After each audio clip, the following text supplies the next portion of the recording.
TDP అధినేత చంద్రబాబు నాయుడు మరోసారి ఆంధ్రప్రదేశ్ పీఠం ఎక్కేందుకు ఉవ్విళ్లూరుతూ ఉన్నారు. కానీ తనకు 40 ఏళ్ల రాజకీయ అనుభవం ఉందని చెప్పుకునే బాబుకు అవమానకర పరిస్థితి ఎదురైంది. 42 ఏళ్ల చరిత్ర ఉన్న పార్టీ టీడీపీ, దానికి ప్రాతినిధ్యం వహించేది జాతీయ స్థాయిలో పేరున్న చంద్రబాబు. కానీ ఇప్పుడు రాజ్యసభలో టీడీపీ ఉనికి లేకుండా పోయింది. ఇది నిజంగా పార్టీకే కాదు, బాబుకు కూడా ఇబ్బందికరమైన పరిస్థితే. నిజం చెప్పాలంటే అవమానం. గత చరిత్ర గణమని చెప్పుకునే బాబుకు ఈ విషయం అస్సలు మింగుడు పట్టం లేదు. ఎందుకంటే ఇప్పుడు రాజ్యసభకు ఏపీ నుంచి 3 స్థానాలకు ఎన్నికలు జరుగుతూ ఉన్నాయి. నామినేషన్ల ప్రక్రియ కూడా ముగిసిపోయింది. 3కి 3 స్థానాలు వైసీపీకి దక్కాయి. ఈసారి వైవి సుబ్బారెడ్డి, గొల్ల సుబ్బారావు, మేడ రఘునాథ్ రెడ్డి నామినేషన్స్ వేశారు. అయితే టీడీపీ అసలు పోటీలోనే లేకపోవడంతో 3 స్థానాలు ఏకగ్రీవమైనట్టే లెక్క. ఇప్పుడు టీడీపీ నుంచి రాజ్యసభలో కనకమేడల రవీంద్ర కుమార్ ఉన్నారు. ఈయన ఏప్రిల్లో రిలీవ్ అవుతారు. దీంతో ఈయన నిష్క్రమణ తర్వాత ఇక రాజ్యసభలో టీడీపీకి ఎంపీలు లేనట్టే. వాస్తవానికి రాజ్యసభలో ఎంపీలు ఉంటే కేంద్రం మీద ఒత్తిడి తేవడానికి ఛాన్స్ ఉంటుంది. లోక్సభలో ఎలాగూ బీజేపీకి బంపర్ మెజారిటీ వస్తుంది. కానీ రాజ్యసభలో కేంద్రం పెట్టే బిల్లులను పాస్ చేసుకోవాలంటే రీజనల్ పార్టీల మద్దతు తప్పనిసరి. కాబట్టి రాజ్యసభ ప్రాధాన్యం అంతా ఇంత కాదు. ఎగువ సభ కారణంగానే మొదటిసారి మోడీ అనుకున్న బిల్లులను పాస్ చేయించుకోలేకపోయారు. దీంతో 5 ఏళ్ల పాటు ఆగి తమ బీజేపీ అభ్యర్థుల సంఖ్య పెరిగిన తర్వాతే తాను అనుకున్న బిల్లులను ఆమోదించుకున్నారు ఆయన. కాబట్టి ఎంతో ప్రాముఖ్యత ఉన్న ఎగువ సభలో టీడీపీ సభ్యుల సంఖ్య 0. అన్నగారు పెట్టిన ఘనమైన పార్టీకి ఈ పరిస్థితి రావడం బాబుకి ఇబ్బందికరమైన పరిస్థితే. వచ్చి రాగానే అంటే 1982 మార్చి 29న టీడీపీని ఏర్పాటు చేశారు ఎన్టీఆర్. ఇక తిరుగులేని మెజారిటీతో 1983లో భారీ సీట్లు గెలుచుకొని ఎన్టీఆర్ పార్టీ పెట్టిన 9 నెలల్లోనే సీఎం అయిపోయారు. ఆ తర్వాత 1984లో రాజ్యసభ స్థానాలు ఖాళీ అయ్యాయి. దీంతో ఒకేసారి ఆ పార్టీ నుంచి 5 ఎంపీలను ఎగువ సభకు పంపించారు ఎన్టీఆర్. మేధావులు, రాజకీయ నాయకులను కలగలిపి ఎన్టీఆర్ రాజ్యసభకు పంపారు. వారిలో ప్రొఫెసర్ సి లక్ష్మణ, ఎల్లా శశిభూషణ్ రావు, పర్వతినేని ఉపేంద్ర, బి సత్యనారాయణ రెడ్డి, పి రాధాకృష్ణన్ ఉన్నారు. అలా 1984లో ఏప్రిల్ 10న టీడీపీ సభ్యులు రాజ్యసభలోకి అడుగుపెట్టారు. సరిగ్గా 5తో మొదలైన తెలుగుదేశం ప్రాతినిధ్యం 2024 ఏప్రిల్ రాకముందే సున్నాకు పడిపోయింది.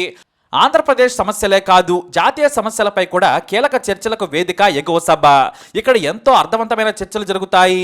లోక్సభలా కాకుండా రాజ్యసభలో చిన్న చిన్న గొడవలు జరిగినా కూడా మంచి చర్చా వేదికకు రాజ్యసభ గొప్ప వేదిక.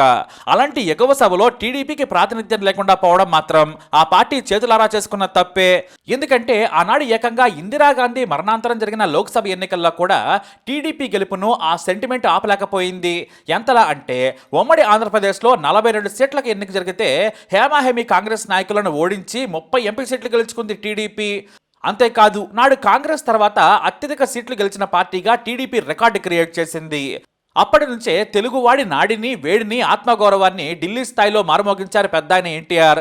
కాంగ్రెస్ తర్వాత అతిపెద్ద పార్టీగా గెలవడంతో దేశమంతా ఎన్టీఆర్ వైపు చూసింది. అయితే ఎన్టీఆర్ నాడు తన సినిమా స్నేహితులను కూడా కళాకారుల కోటాలో రాజ్యసభకు పంపించారు. వారిలో లెజెండరీ యాక్టర్స్ రావు గోపాలరావు, జయప్రద, మోహన్ బాబు లాంటి వారు ఉన్నారు. ఆ తర్వాత దేవేందర్ గౌడ్, రేణుకా చౌదరి, యార్లగడ్డ లక్ష్మీప్రసాద్, ముద్రగడ పద్మనాభం, ఇలా మొత్తం 44 మంది రాజ్యసభకు వెళ్లారు. అయితే టీడీపీ మిత్రపక్షాలను కూడా రాజ్యసభకు పంపి కొత్త వరవడికి శ్రీకారం చుట్టింది చెప్పొచ్చు. అలాంటి ఘన చరిత్ర ఉన్న టీడీపీకి ఇప్పుడు కావాల్సిన ఎమ్మెల్యేలు లేకపోవడంతో ఇప్పుడు ఆ పార్టీ రాజ్యసభ ఎంపీల సంఖ్య 0కు పడిపోయింది. గత ఎన్నికల్లో కేవలం 23 ఎమ్మెల్యే స్థానాలు మాత్రమే టీడీపీ గెలుచుకుంది. దీంతో ఆ తర్వాత జరిగిన 2020, 2022, 2024లో జరిగిన రాజ్యసభ ఎన్నికల్లో ఒక్క స్థానం కూడా గెలుచుకోలేకపోయింది. అన్ని స్థానాలు వైసీపీ వశమయ్యాయి. అయితే గతంలో ఉన్న టీడీపీ ఎంపీలు ఏమయ్యారనే డౌట్ మీకు రావచ్చు.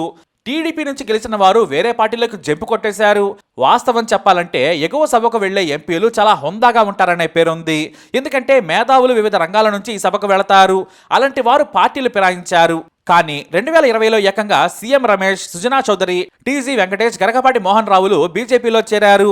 దీంతో మొత్తం టీడీపీ పక్షాన్ని బీజేపీలో విలీనం చేసుకుంది మోడీ పార్టీ. కేవలం గరికపాటి రామ్మోహన్ రావు మాత్రమే టీడీపీకి మిగిలారు. ఆయన కూడా ఏప్రిల్లో రిటైర్ అయిపోతున్నారు. అందుకే మేధావులను పంపడం ఉత్తమం. నిఖార్సైన రాజకీయ నాయకులను పంపితే ఇలాంటి పరిస్థితి ఉంటుందనేది కొంతమంది మేధావుల ప్రశ్న.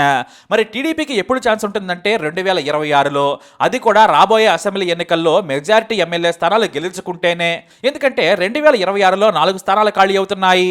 అవన్నీ కూడా వైసీపీ స్థానాలే. వాటిలో మోపుదేవి వెంకటరమణ, ఆళ్ల అయోధ్యరామరెడ్డి, రిలయన్స్ అధినేత ముఖేష్ అంబానీ బలపరిచిన వ్యాపారవేత్త పరిమళ్ నత్వానీ, పిల్లి సుభాష్ చంద్రబోస్ల పదవీకాలం ముగుస్తుంది. ఈ స్థానాలకు 2026లో ఎన్నికలు జరగనున్నాయి. అయితే మరి టీడీపీ రాబోయే ఎన్నికల్లో ఎన్ని స్థానాలు గెలుచుకుంటుంది, పూర్వ వైభవం సంతరించుకుంటుందా అనేది వేచి చూడాలి. ఏదేమైనా 2024 అసెంబ్లీ ఎన్నికలు హోరాహోరీగా జరుగుతాయనడంలో ఎలాంటి సందేహం లేదు. మరి ఎవరు గెలుస్తారు? మీ అభిప్రాయాన్ని కమెంట్ ద్వారా తెలియజేయండి. ఈ వీడియో అప్డేట్స్ కోసం మై ఛానల్ ఫాలో అవ్వండి. అలాగే తప్పకుండా సబ్స్క్రైబ్ చేసుకోండి.